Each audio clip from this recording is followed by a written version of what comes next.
استعلا،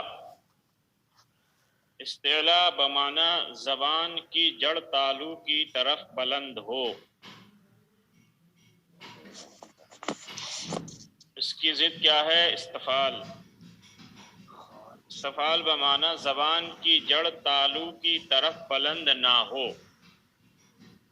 استعلا کا کیا معنی ہے؟ زبان کی جڑ تالو کی طرف بلند ہو، اور اس کی ضد استفال زبان کی جڑ تالو کی طرف بلند نہ ہو. استعلا کے حروف خصہ زغن قز ہیں، ان کو مستعلیہ کہتے ہیں. ان حروفوں کو کیا کہتے ہیں؟ جو صفت استعلا کے حروف ہیں ان کو کیا کہتے ہیں؟ خصہ زغن قز ہیں، ان کو حروف مستعلیہ کہتے ہیں. ان کے ادا کرنے میں زبان کی جڑ اوپر اٹھنا چاہیے. جب ان حرفوں کو یعنی خصہ زغن قز کو جب ادا کریں گے تو ان کے ادا کرنے میں کیا ہے؟ زبان کی جو جڑ ہے وہ اوپر اٹھنا چاہیے، ہے نا، تاکہ یہ حروف پر ہوں. جیسے مغضوبی کی غین، تو یہ حروف مستعلیہ جو ہیں یہ کسی کے تابع نہیں ہیں بلکہ ہمیشہ یہ پر ہیں. ان میں جو صفت ہے وہ ہمیشہ ہے نا. تو جب ان حرفوں کو ادا کریں گے تو زبان کی جڑ جو ہے وہ اوپر اٹھنا چاہیے، جس سے کہ یہ حرف جو ہے وہ پر ہو جائیں. مغ مغ اغ یاض، تو اس سے جو ہے یہ جو حرف ہیں وہ پر ہو جائیں گے. استفال کے حروف مستعلیہ کے علاوہ ہیں، ان کو مستفلا کہتے ہیں. حروف مستعلیہ کے علاوہ جتنے حرف ہیں ان کو وہ کیا ہیں؟ مستفلا ہیں، یعنی استفال والے، جس میں صفت استفال پائی جاتی. ان کے ادا میں زبان کی جڑ تالو کی طرف نہ اٹھے، نہ بلند ہو. جیسے جباہہم کے حروف ہیں، جباہہم، یہ کیا ہے؟ بہت آسانی سے ادا ہو رہے ہیں، جباہہم. تو استعلا کے حروف یعنی حروف مستعلیہ جب ادا کریں گے تو زبان کی جو جڑ ہے اوپر اٹھنا چاہیے، اور جب حروف مستفلا ادا کریں گے تو زبان کی جڑ اوپر نہ اٹھنا چاہیے، یعنی جڑ تالو کی طرف نہ اٹھے، نہ بلند ہو. جیسے جباہہم، جباہہم ادا کیجئے، اس میں جو ہے زبان کی جڑ جو ہے وہ تالو کی طرف بلند نہیں ہوگی. جباہہم. آگے ہے اطباق انفتاح. اطباق بمعنی ملنا یا چپٹنا، زبان تالو سے مل جائے. اس کی ضد ہے انفتاح. انفتاح بمعنی کھلا رہنا، زبان تالو سے جدا رہے. اطباق کے حروف صاد، ضاد، طا، ظا ہیں. ان حروفوں کو مطبقہ کہتے ہیں. ان کے ادا کرنے میں بیچ زبان تالو کو ڈھانک لے. جیسے وَاصْبِرْ کا صاد. انفتاح کے حروف مطبقہ کے علاوہ ہیں، ان کو منفتح کہتے ہیں. ان کو کیا کہتے ہیں؟ منفتح کہتے ہیں. حروف اطباق کو کیا کہتے ہیں؟ مطبقہ. حروف انفتاح کو کیا کہتے ہیں؟ منفتح.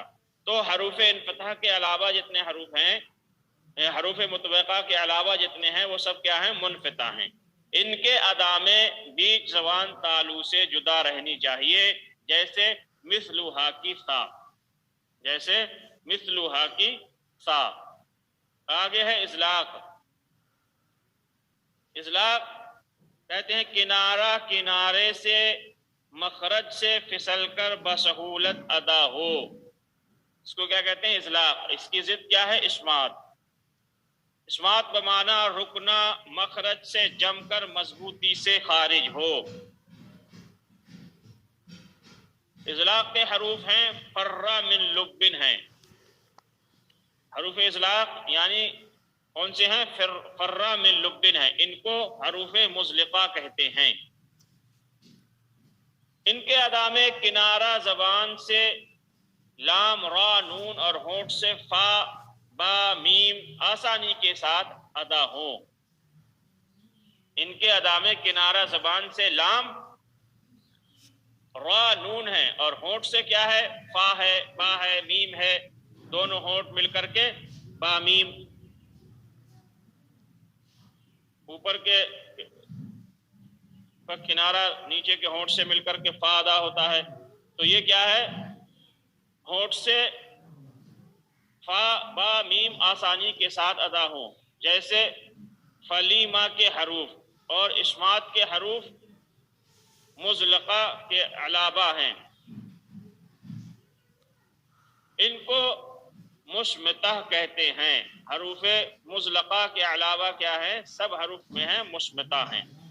ان کو جماؤں کے ساتھ ادا کرنا چاہیے ورنہ صاف ادا نہ ہوں گے، جیسے محمودہ کی ہا، جیسے محمودہ کی ہا. تو حروف صفت لازمہ جو ہے وہ کیا ہے؟ جو ہر حال میں پائی جائے، ہمیشہ اس کے ساتھ ہو حرف کے. جیسے حروف مستعلیہ ہیں، ان میں جو صفت ہے وہ ہمیشہ پائی جاتی ہے، اور باقی جو حروف ہیں وہ کبھی کسی وجہ سے پر ہوتے ہیں. جیسے لفظ اللہ کا جو لام ہے وہ کیا ہے؟ ہمیشہ پر نہیں ہے، بلکہ اس کی صفت جو ہے وہ پر ہونا بھی ہے اور باریک ہونا بھی ہے. تو وہ اپنے ما قبل کے تابع ہے، یعنی لفظ اللہ سے پہلے زبر یا پیش ہو تو لفظ اللہ کا لام جو ہے وہ پر ہوگا، زیر ہو تو باریک ہوگا، جیسے للہ یا باللہ. ایسے ہی الف مدہ ہے، اس کو جو ہے اگر اس سے پہلے حروف مستعلیہ ہے تو یہ پر ہوگا، جیسے قاف الف زبر قا.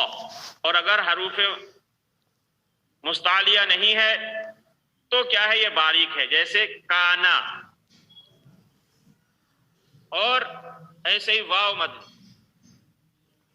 واو ساکن سے پہلے اگر حروف مستعلیہ ہے تو واو بھی پر ہوگا، جیسے قا وا پیش قو قو.